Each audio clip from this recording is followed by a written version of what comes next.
First Lady Melania Trump and U.S. Secretary of State Mike Pompeo lead an array of Americans making the case at the Republican National Convention on Tuesday for re-electing President Donald Trump over Democrat Joe Biden in November.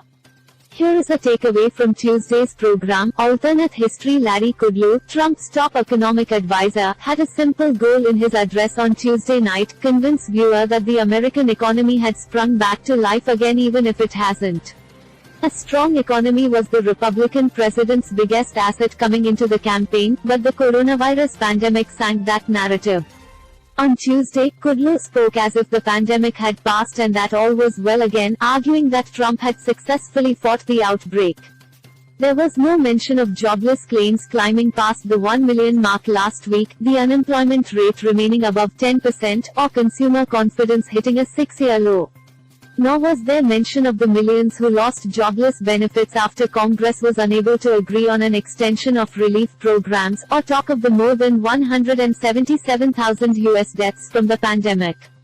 Most notably, Kudlow was speaking from his Connecticut home, not from Washington or the Republican convention site in Charlotte, North Carolina, a reminder that the virus remains with us.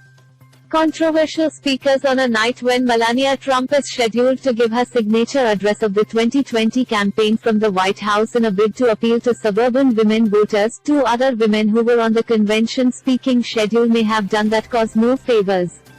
Abby Johnson, an anti-abortion advocate, and Mary Ann Mendoza, a fierce critic of illegal immigration whose son was killed by a drunk driver who was in the country illegally, were to speak back-to-back at the convention from an auditorium in Washington. Both have courted controversy, but the Trump campaign said Mendoza was pulled from the schedule after tweeting a link on Tuesday to a lengthy anti-Semitic conspiracy thread.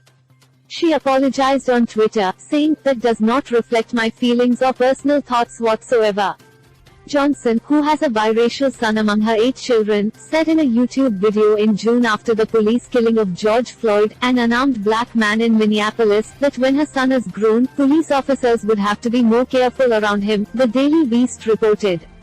"Statistically, my brown son is more likely to commit a violent offense over my white sons," she said, despite studies showing systemic biases in the criminal justice system that disproportionately punish black men.